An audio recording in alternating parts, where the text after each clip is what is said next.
Look at the crazy beak on this beautiful bird. But how does it use such a strange beak?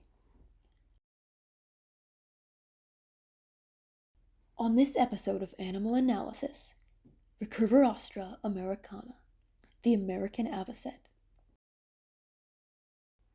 The avocet uses its long recurved beak as a tool to harvest and gather food for consumption, as well as during displays of aggression and mating. Avocets have a ton of feeding techniques in the shallow wetlands they inhabit.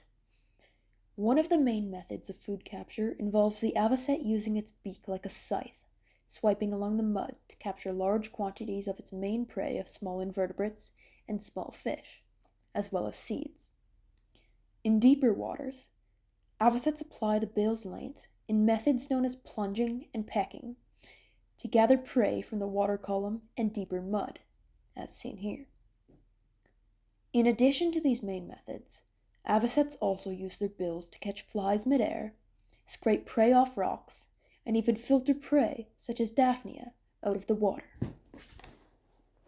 During the breeding season, avocets use their beaks in a variety of unique displays.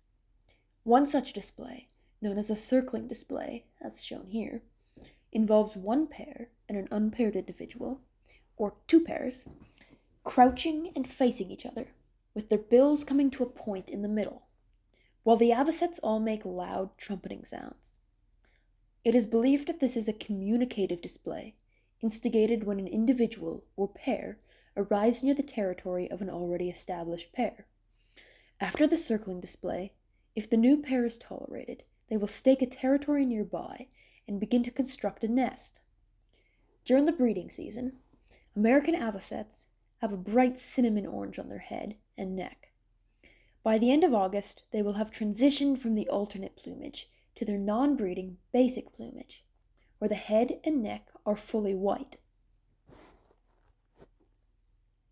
Avocets stand out from the bleak mudflats and wetlands they inhabit. In fact, the name avocet actually comes from the Italian word avocetta, meaning graceful bird, and I can sure see why. The American avocet belongs to the order Charadriformes, along with the gulls, terns, auks, sandpipers, plovers, and other shorebirds. Within the order Charadriformes, they belong to the suborder Charadri, in the family Recurvirostridae, along with the stilts and other avocets.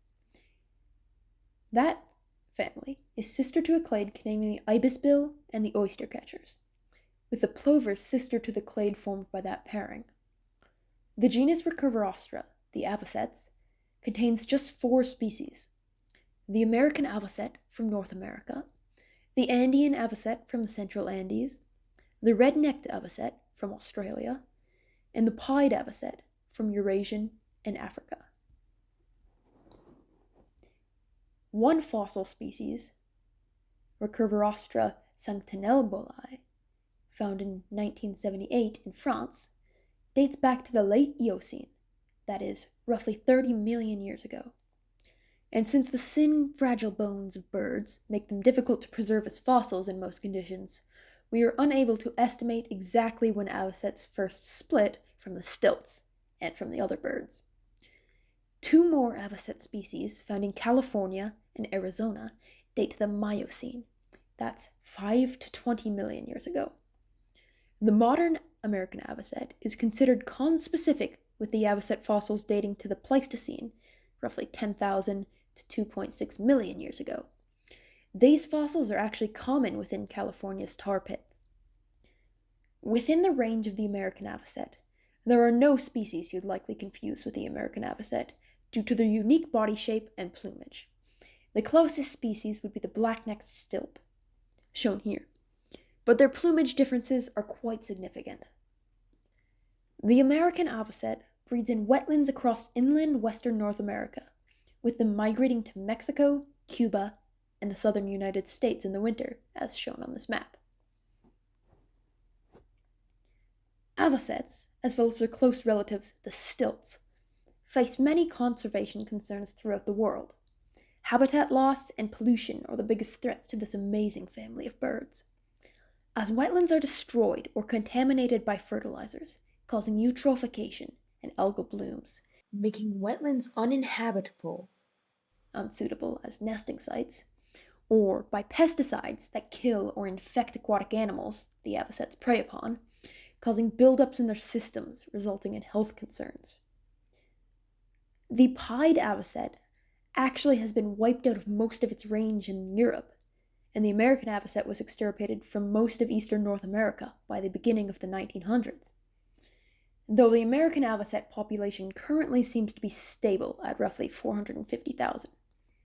These important wetland habitats must be protected into the future.